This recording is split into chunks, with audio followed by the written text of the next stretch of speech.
The following program is presented by the Metropolitan Library Service Agency.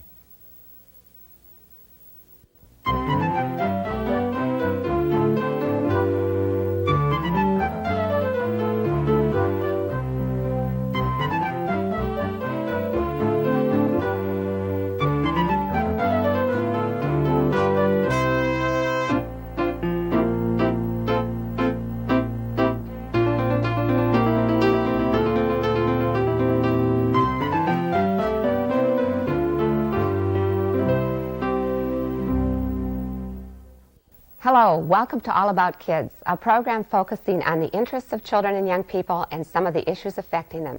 Our guests today are T.J. Skinner, Director of the Bloomington Civic Theatre, Anita Skinner and Pam Hendrick of the Bloomington Art Center. They're going to be talking about how we as adults can get children involved in drama and the performing arts. Well, TJ, Pam, and Anita, we're here today to talk about the arts in Bloomington. I think it's a community that's known for the mega mall and for sports activities, but we don't hear a lot about other kinds of things, and you're involved both in the resurgence of the Bloomington Civic Theatre and the Bloomington Art Center. Describe a little bit about what's happening. Well, the Bloomington Civic Theatre that I am now a part of is now coming back after a 10-year absence from the metro area theater scene.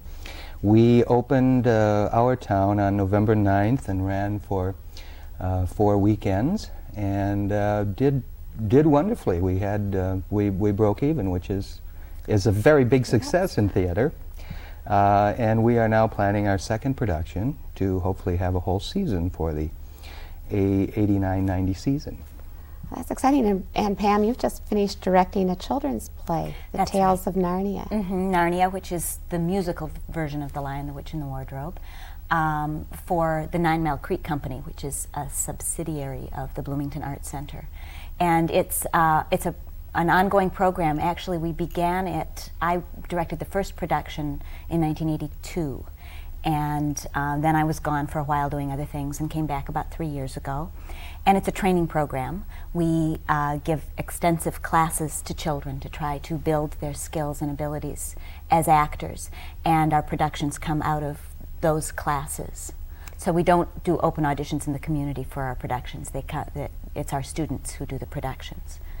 Well, that's an interesting thing, because you talked about the metro area, and how does community theater fit into all the other kinds of theater and, if you will, cultural and artistic activities going on in the metro area? Good question, Gretchen. That's a wonderful question. I feel that it is a good beginning point for someone who has not had any experience either on stage or backstage, lighting sets, props, whatever, or acting, who would like to try it. My philosophy of community theater is to leave it open, as open as possible, do shows that can be cast by or with a varied age group. In our town we had a 12-year-old who had never acted before, playing the role of Rebecca. I had a couple of guys who were, well, I guess they're about 13 now, but they were part of the 9 Mile Creek Playhouse Theater that I was involved in through the Art Center. And we also had a 56-year-old man, and everything in between. And many of them had never acted before, isn't that right? Yes. Hardly any of them had acted before, as a matter of fact. That's real community theater. Of ownership. I saw Narnia, and I was tremendously impressed with those young people and their ability. It was amateur, but it was professional. The staging was great, and you could tell that the kids had put a lot into it. Oh, they have. And one of the things that Anita and we teach the class together, have really stressed with them is learning how to focus their energies and to be centered and to be in the moment on stage. And that's a real skill for children to develop, because it will help them in everything they do. Anita, in a community like Bloomington that I live there, so I know it tends to focus on athletics, and drama and the arts are not something that we hear about all the time. How do you get kids involved in the classes, and how do you encourage them and make it as exciting as being on the hockey team or the football team? Well, Gretchen, I think that thing about athletics being at the forefront is true, simply because it's been around longer, and it's been an extracurricular, real positive involvement for kids to have for years and years and years, and the theater and the arts haven't had the same focus as athletics have had before. But I think that's changing. Partly, it's changing because there's more people available to share the arts than there used to be. There are more people who could say, "Oh, I'll be a coach for the team. I know how to do that. The girls' baseball team, or I'll help the boys with their soccer." And now there are more people who are educated, and for one reason or another, educated in the arts, and are ready and willing and able and excited about offering. Namely, all three of us coming from backgrounds where we've focused on the arts, and we're ready to share that. So that seems changing. I think that's a little bit of a cliche now, that athletics is taking over everything. There are a lot of problems involved. I've heard where schools have enormous athletic insurance to pay because they're worried about things like that bring limitations, and you don't have those worries of others in the arts, but and it does build a lot of the same kinds of skills, I think, of self-discipline and focus and control and teamwork. I mean, the theater, especially as a collective art form, is tremendous at teaching kids to work together. Well, TJ, you must be a good role model, because I understand you were a jock at one point in your life. Yes, that's true. Right here, our neighbors at Robbinsdale High School. I was in the program, the football and the baseball program, all the way until my 12th grade year. It was just a snap. Well, yeah, it was a snap decision to get into theater. Frank Plude, who was the teacher at Robbinsdale at the time, was doing a production of Mr. Roberts, which is almost all men. And he actually had snuck in notices to the athletic departments about wanting Real actors to do Mr. Roberts. And I have good, close friends from that production to this day, and most of them are still in the arts. It was an incredible experience. Well, you had a real positive first experience, in other words. Yes, I really did. Yeah. What kicked it off for you? I should know this, but I mean, what made you say, I'm going to try this out? The notice on the wall? No, that's what's neat. I sort of lost interest because of we had 3,500 kids in our school. That was before Cooper and Armstrong. And the sports was really competitive, all the sports. And I got injured and I wasn't able to play, so I wasn't able to compete. And by my 11th grade year, I had lost interest pretty much. And my best buddy at the time and I decided that we're going to do something at this school. We're going to leave our name here somehow. And it's not going to be in sports. So Mr. Roberts was there. That's what we found. And I wound up doing every single play that year. A musical, three three-act dramas. Children's show, Snow White and the Seven Dwarfs, major roles in each production. Busy every day, and I loved it. I absolutely loved it. That's one of the most fulfilling parts about working with children, is when you we spend a lot of time talking to the kids about what is working for them and what isn't, and what they're experiencing, and because the younger kids learn from what the older kids say. And one of the girls in the group was talking after doing an acting exercise about how much it's meant to her to realize that this was something she could do. And it's a different form of self-expression. It's a different style of learning that often kids don't get a chance to exercise within the normal bounds of their school day. And for some of them, it can make all the difference between success and failure. and their self-image. A light will go on. It's like the chorus line song, I can do that. Well, And it goes it's back to the magic, idea you know. of enormous school populations, and it's hard to be a star in a school that has 2,000 or 3,000 students. And not everyone can be a star in theater either, but But you have an That's not ownership into the necessarily production, whether you're Right. the set Yes. designer or the lighting person or handing out the program. You learn skills, and it feels good to learn skills. Yeah. And the skills you learn are great. One thing I personally, idiosyncratically, whatever, love about the theater is that I have a whole professional background, years of training, and when we teach, I was telling Pam, we do vocal training, and we work on voices, and we work on expressing with our bodies, and I can still learn from a newcomer, even if the newcomer is 8 years old. There's some kind of equality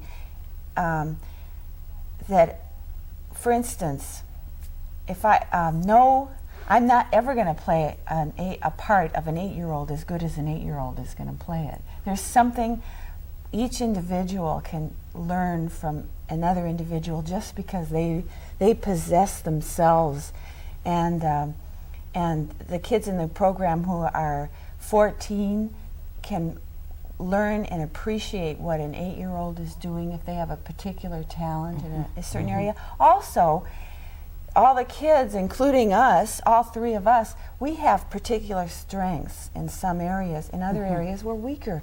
And we find ways of putting our strengths out and getting the other person to help us support our weaknesses. And then you all work towards this common goal. It comes out in a production, and that's the end result. But it's thrilling, and it's fulfilling, and it's you just can't do that if you're in other situations the same way you can do it in art, and especially the collective art of theater, where you get all your talents together and you find out the best that's in each person.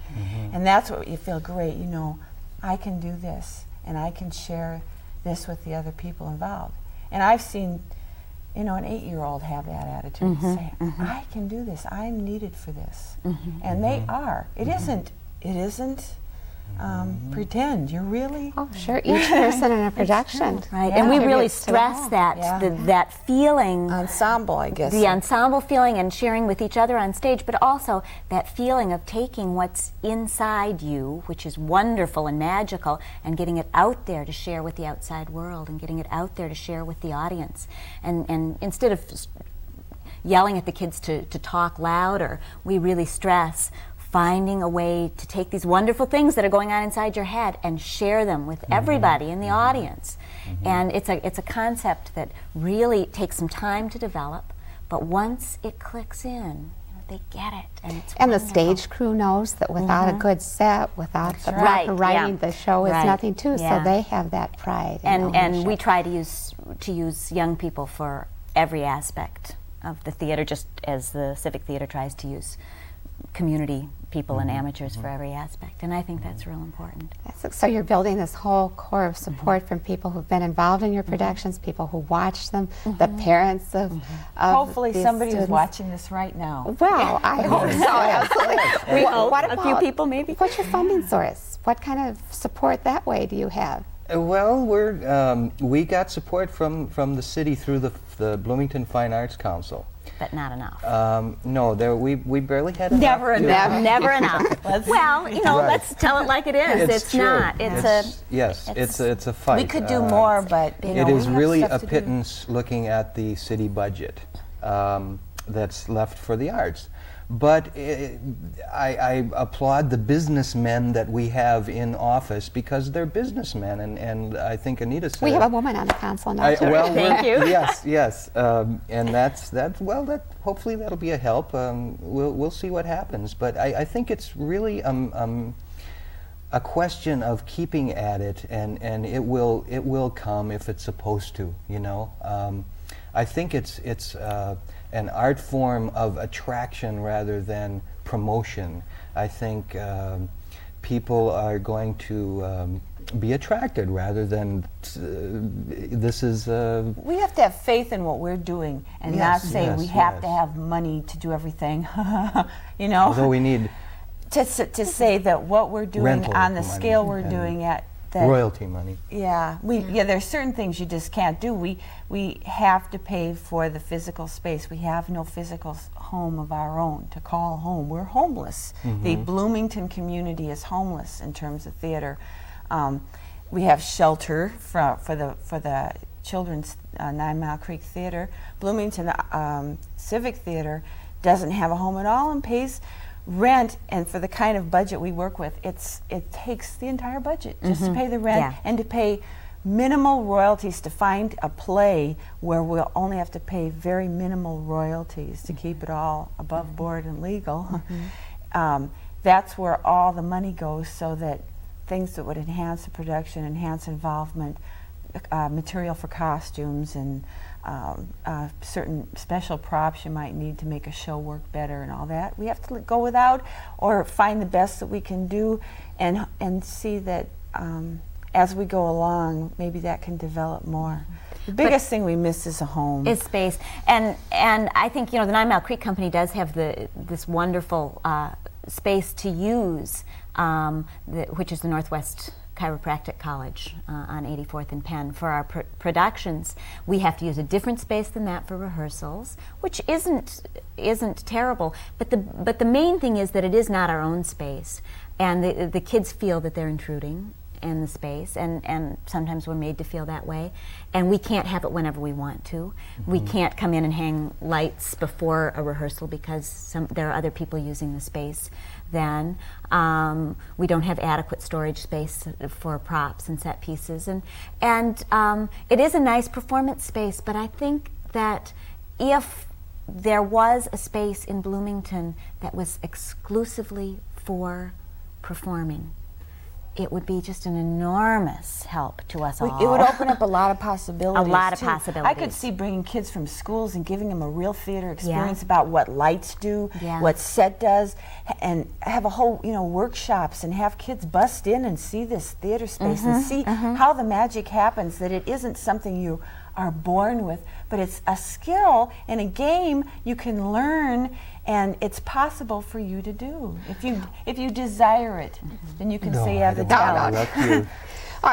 Bloomington, in my impression, has a strong sense of civic pride, and maybe through these kind of educational efforts you can convince the community, plus the fact that other schools in the metro area do have the magnet programs, which are devoted to particular subject expertise, for instance, the arts. Now it's your turn, TJ. Well, I wanted to say there is hope, because for the first time, I guess, in ever, the City Council is actually considering and has had the Arts Council meet with the architects. They need more space. They need to expand. So I think they are considering including a fine arts complex or a theater with their new space that they're going to either expand the existing City Hall. But at any rate, they have allowed meetings with the Fine Arts Council and the architect to discuss the possibility. And we are looking at other communities in the area, in Michigan and South Dakota and Iowa, who have done the same thing.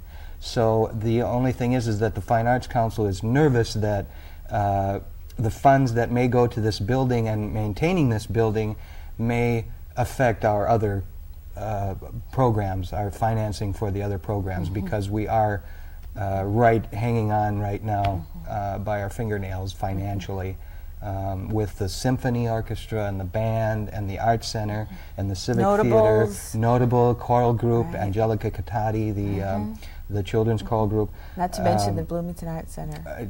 The Art Center, I think I said, but let's say it twice, because it's the biggest, it's the largest budget of the Fine Arts Council, so we can say it twice.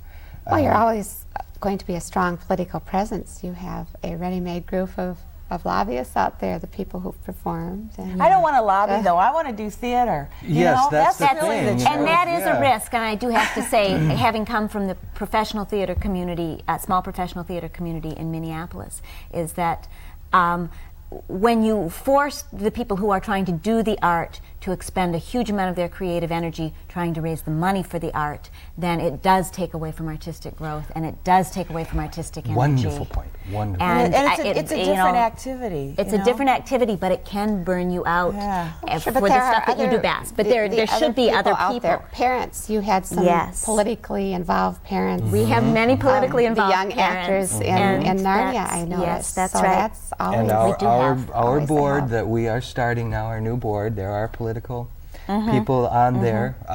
Pam, that was an excellent point, though, because during our town, I had to expend some energy with the city council. Never been involved in politics since, you know, I got into the arts. And I got further from politics when I went to Vietnam and fought in a war and came back and said, thank you, but no thank you.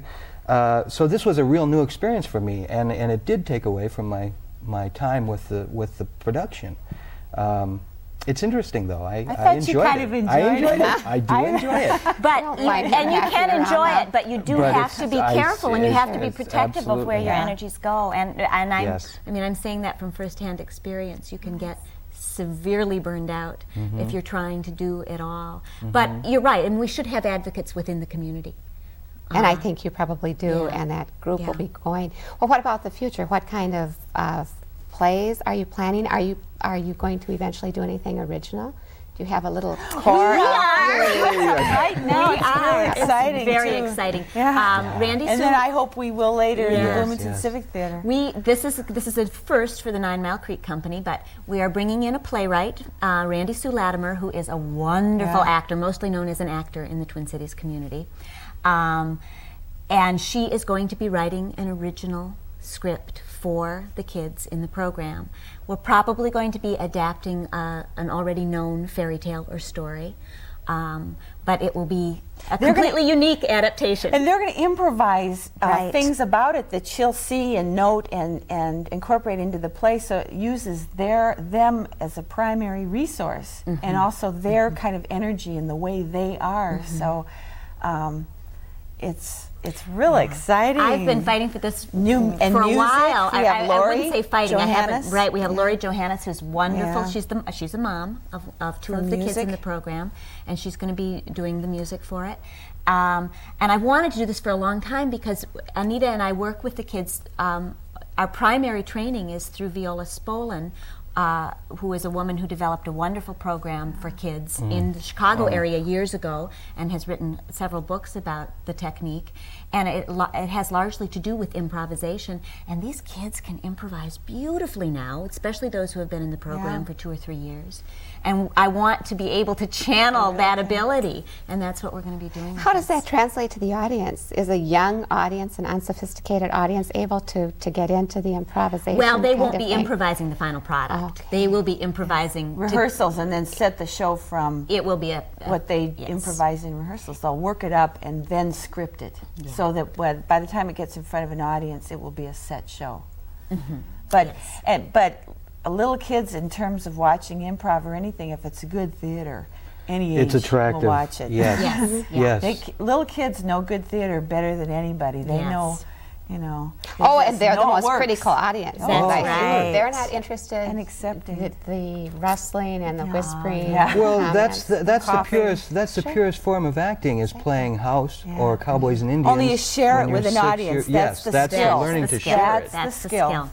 And our audiences are getting better at watching and more interested in what they're doing. And our audiences are growing. I mean, we have Oh, that's- with every past production of the last 4 productions, our audiences have gotten a little larger. That's It's real exciting. an interesting point, too, in this age where children are so into television Mm-hmm. and video games. Live theater is very different, and the imagination is much more important watching a live performance than it is on television. And Absolutely. it was courageous to do Narnia after it had been just shown on network television last year, but the magic came through. I think even more. I really believe that. I have a 7-year-old son, and let me tell you, he saw the public television version of Narnia, and it was wonderful, and he enjoyed it. But after seeing the 9 Mile Creek Company production, he set up his room like a castle, and he's been acting out Narnia ever since I he believe saw it. I it. saw him in They can rehearsal. do it. The same Yeah. thing happened with our town, by the way. It's not just No. you know. when we did the production, it showed up on cable and on network a lot. But the fun thing about it was that there was not a lot left to the imagination in the movie and television productions of our town. On stage, we had just an exciting sharing of pantomime. These two women we had created entire kitchens. Yes. And routines from the morning, preparing breakfast to getting the kids off to school, in pantomime, and it was believable, and it was exciting, and it was fun. And leaving things to the imagination is a real key to that, I think, yes, TJ. yes, Something that, you know, that television doesn't do. Television does other things wonderfully. Let's not mock. Here we are. I want to say something. I want to say, oh, I'm sorry, go ahead. No. I just want to say basically what it boils down to in a sense is that in community theater, in Bloomington specifically, because that's where we're from for this, in community theater, you can do things you can't do if you go downtown. You can participate, audience, and on stage, behind stage. It's great. Thank you very much for being here today, and we will look forward to hearing more about what's going on in Bloomington later on. Thanks Thank so much you for having us, Gretchen. Gretchen. Yeah. Thanks, Gretchen. Thank you, TJ, Anita, and Pam. Thank you for joining us on All About Kids. Please tune in again.